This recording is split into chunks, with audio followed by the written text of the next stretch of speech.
ವರ್ಷಗಳಿಂದ ಸಂಸ್ಕೃತಿ ಪರಂಪರೆ ಸಾರುವ ಶ್ರೀ ಚಾಮರಾಜೇಶ್ವರ ರಥೋತ್ಸವವು ನಾಳೆ ನಡೆಯುವ ಹಿನ್ನೆಲೆಯಲ್ಲಿ ದೇವಾಲಯವು ನಾನಾ ಪುಷ್ಪಗಳಿಂದ, ವಿದ್ಯುತ್ ದೀಪಗಳಿಂದ, ಹಸಿರು ತೋರಣಗಳಿಂದ ಮಧುಮಗಳಂತೆ ಶೃಂಗಾರ ಮಾಡಿಕೊಂಡು ಕಂಗೊಳಿಸುತ್ತಿರುವ ದೃಶ್ಯವನ್ನು ನೀವು ಇಲ್ಲಿ ನೋಡಬಹುದು.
ಪರಮೇಶ್ವರ ಶಂಕರ ಶಶಿಧರ ಪರಶಿವನೇ ಹರ ಹರ ಗಿರಿಧರ ಗಿರಿಜಮನ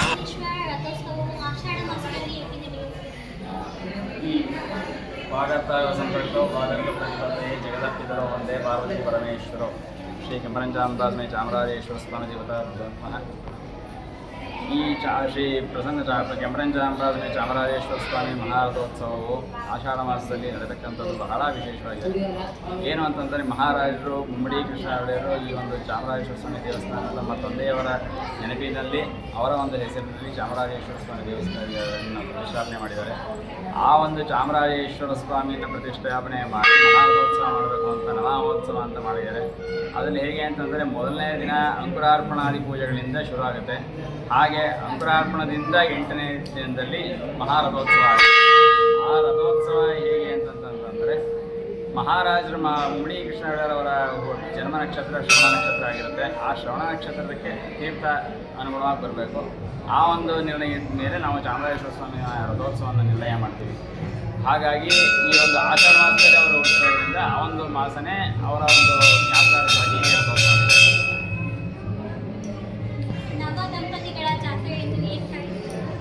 ಈ ಒಂದು ಆಷಾಢ ಮಾಸದಲ್ಲಿ ಈ ಗಂಡು ಹೆಣ್ಣು ಹೊಸದಾಗಿ ಮದುವೆ ಆಗಿರ್ತಕ್ಕಂಥ ವಧುವರರು ವಧುವನ್ನು ತವರ ಮನೆಗೆ ಕಳಿಸ್ಕೊಡೋ ಒಂದು ಸಂಪ್ರದಾಯ ರೂಢಿಲಿದೆ. ಆ ಒಂದು ರೂಢಿಲಿರ್ತಕ್ಕಂಥ ಆ ಒಂದು ಸಂಪ್ರದಾಯದಲ್ಲಿ ಸೇರಕ್ಕಾಗಲಿ ಒಂದು ದೇವತಾ ಪ್ರಾರ್ಥನೆಗಾಗಲಿ ಎಲ್ಲವೇ ಒಂದು ಸ್ಥಳ ಅವಕಾಶಗಳಾಗಲಿ ಬೇರೆ ಕಡೆ ರಥೋತ್ಸವಗಳು ನಡೀತವೆ. ಆಷಾಢದಲ್ಲಿ ಎಲ್ಲೂ ನಡೆಯಲ್ಲ ಅಂತ ಏಕೈಕ ರಥೋತ್ಸವ ಅಂತ ಹೇಳಕ್ಕೆ ಬರಲ್ಲ. ರಥೋತ್ಸವಗಳಿದೆ.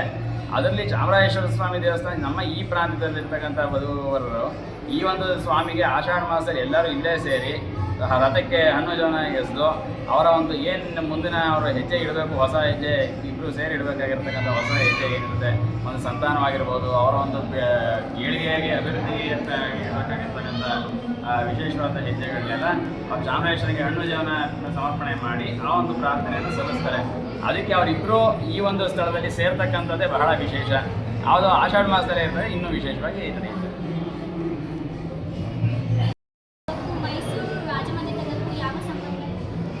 ಮೈಸೂರು ಮಹಾರಾಜರೇ ಆಗಿರ್ತಕ್ಕಂಥ ಅಂದಿನ ಚಾಮರಾಜ ಒಡೆಯರವರು ಹರಿಕುಟಾರ ಎಂಬ ಈ ಗ್ರಾಮ ಚಾಮರಾಜನಗರ ಅಂತ ಆಗಿರೋದು. ಆ ಒಂದು ಹರಿಕುಟಾರ ಅನ್ನೋ ಗ್ರಾಮದಲ್ಲಿ ಅವರು ಹುಟ್ಟು ಇಲ್ಲಿಂದ ಅವರು ದತ್ತು ಮೈಸೂರು ಅರಮನೆಗೆ ಹಾಗೆ ಅವರ ಕಾಸ ಮಗ ಮುಮ್ಮಡಿ ಕೃಷ್ಣ ಒಡೆಯರು. ಹಾಗಾಗಿ ಅವರೇ ಇದನ್ನೆಲ್ಲ ಕಟ್ಟಿಸಿ ಅವರ ಒಂದು ತಂದೆ ಹೆಸರಲ್ಲಿ, ನಮ್ಮ ತಂದೆ ಹೆಸರಲ್ಲಿ ಅದನ್ನು ದೇವಸ್ಥಾನ ಕಟ್ಟಿಸ್ಬೇಕು ಅಂತ ಚಾಮರಾಜೇಶ್ವರ ಅಂತ ಪ್ರತಿಷ್ಠಾಪನೆ ಮಾಡಿದ್ರು. ಹಾಗಾಗಿ ಮೈಸೂರಿಗೆ ಇಲ್ಲಿ ಏನೇ ಒಂದು ಕೈಂಕರ್ಯ ನಡಿಬೇಕು ಅಂತಂದರೆ ಮೈಸೂರು ಮಹಾರಾಜರ ಒಂದು ಸಮ್ಮುಖದಲ್ಲಿ, ಮೈಸೂರು ಮಹಾರಾಜರ ಒಂದು ಸಂಕಲ್ಪದಲ್ಲೇ ಇವತ್ತು ಇಲ್ಲಿ ನಡೀತಾ ಇರ್ತಕ್ಕಂಥದ್ದು ನಡ್ಕೊಂಡು ಬಂದಿದೆ ಇದುವರೆಗೂ. ಈ ಒಂದು ಮಹಾರಥೋತ್ಸವಕ್ಕೆ ಬರ್ತಕ್ಕಂಥ ನವದಂಪತಿಗಳು ಏನಿದ್ದಾರೆ ಅವ್ರುಗಳಾಗ್ಬೋದು, ಎಲ್ಲ ಸದ್ಭಕ್ತರು ಇಡೀ ಚಾಮರಾಜನಗರ ಜಿಲ್ಲೆ, ಚಾಮರಾಜನಗರಕ್ಕೆ ಸಂಬಂಧಪಟ್ಟಂಥ ಬೇರೆ ಕಡೆ ಹೊರಗಡೆ ಊರುಗಳಾಗ್ಬೋದು, ಹೊರಗಡೆ ರಾಜ್ಯಗಳಿಂದನೂ ಸಹ ಇಲ್ಲಿಗೆ ದೇವಸ್ಥಾನಕ್ಕೆ ಬಂದು ಈ ಒಂದು ಬ್ರಹ್ಮೋತ್ಸವದಲ್ಲಿ ಭಕ್ತಾದಿಗಳು ಪಾಲ್ಗೊಳ್ಳುವ ಒಂದು ನಿರೀಕ್ಷೆ ಇದೆ. ಇನ್ನೊಂದು ವರ್ಷದ್ದು ಅಂತಂದರೆ ಅದು ಇದ್ದಿದ್ದು ಭಾಳ ವಿಶೇಷ. ಈ ಒಂದು ಇದರಲ್ಲಿ ನಾವುಗಳೆಲ್ಲರೂ ಇದ್ದು ದೇವತಾ ಪ್ರಾರ್ಥನೆ ಮಾಡೋಣ ಅನ್ನೋ ಒಂದು ಉದ್ದೇಶದಿಂದ ರಾಜ್ಯದ ಹೊರ ರಾಜ್ಯಗಳಿಂದನೂ ಆಗ್ಬೋದು, ನಮ್ಮ ಅಕ್ಕಪಕ್ಕ ಊರಿಂದ ಆಗ್ಬೋದು, 13 ಗ್ರಾಮಗಳಿದೆ, ಇಲ್ಲಿ ಹತ್ತಿರವಾಗಿರ್ತಕ್ಕಂಥ ಗ್ರಾಮದ ಭಕ್ತಾದಿಗಳಾಗಿರ್ಬೋದು, ಎಲ್ಲರೂ ಸರ್ವರೂ ಬಂದು ಇದರಲ್ಲಿ ಪಾಲ್ಗೊಂಡು ಇದಕ್ಕೆ ಒಂದು ರಥೋತ್ಸವನ ಎಳೆಯೋ ಒಂದು ನಿರೀಕ್ಷೆ, ದೇವರ ದರ್ಶನ ಮಾಡೋ ಒಂದು ನಿರೀಕ್ಷೆ ಇದೆ. ಹಾಗೆ ಬರ್ತಕ್ಕಂಥ ಸರ್ವರಿಗೂ ಹಾಗೂ ನವದಂಪತಿಗಳಿಗೂ ಈ ಒಂದು ಚಾಮರಾಜೇಶ್ವರ ಸನ್ಮಾನಗಳನ್ನು ಉಂಟು ಮಾಡಲಿ. ಹಾಗೆ ಅವರ ಬೇಡಿಕೆಗಳೆಲ್ಲ ಏನೇನಿದೆ ಆ ಬೇಡಿಕೆಗಳನ್ನೆಲ್ಲ ಈಡೇರಿಸಲಿ. ಸಂತಾನ ವಂಶಾಭಿವೃದ್ಧಿಗಳಾಗಲಿ. ಎಲ್ಲ ಮಳೆ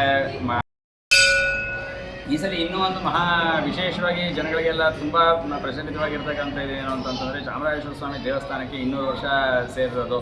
200 ವರ್ಷದ ಒಂದು ದೇವಸ್ಥಾನದ ಒಂದು ಇದರಲ್ಲಿ ನಾವೆಲ್ಲರೂ ಆಗಿರ್ತಕ್ಕಂಥದ್ದು ಅದನ್ನು ಬಹಳ ವಿಶೇಷವಾಗಿದೆ. 1826ನೇ ಇಸ್ವಿ ಪ್ರಕಾರ 1826 ಶಾಲಿವಾಹನ ಶಕ ತಗೊಂಡು ಅಂದರೆ 1750ನೇ ಶಾಲಿವಾಹನ ಶಕದಲ್ಲಿ ದೇವಸ್ಥಾನ ಆಗಿರೋದು. 1826 ಈಗ 2026ಕ್ಕೆ 200 ವರ್ಷ ತುಂಬಿದೆ ದೇವಸ್ಥಾನಕ್ಕೆ. ಇಲ್ಲಿ ಇನ್ನೂ ಒಂದು ವಿಶೇಷ ಏನು ಅಂತಂದರೆ, ಶ್ರೀ ಚಾಮರಾಜೇಶ್ವರ ಸ್ವಾಮಿಯವರು ಹೊಸದಾಗಿ ಮದುವೆ ಆಗಿರ್ತಕ್ಕಂಥ ವಧುವರರು ಮೊದಲಾಗಿ ಪ್ರಾರ್ಥನೆ ಮಾಡ್ತಕ್ಕಂಥದ್ದು ಒಳ್ಳೆ ಸಂತಾನ ಸಿಗಲಿ, ಒಂದು ಮುಂದಿನ ಅವರ ಒಂದು ವಂಶ ಬೆಳೀಲಿ, ವಂಶಾಭಿವೃದ್ಧಿ ಆಗಲಿ ಅಂದ್ಬಿಟ್ಟು ಇಲ್ಲಿ ಬಂದು ಪ್ರಾರ್ಥನೆ ಮಾಡ್ತಾರೆ. ಹಾಗೆ ಚಾಮರಾಜೇಶ್ವರ ಕೇಳಿದ ವರವನ್ನು ಕೊಡ್ತಕ್ಕಂಥ ದೈವ.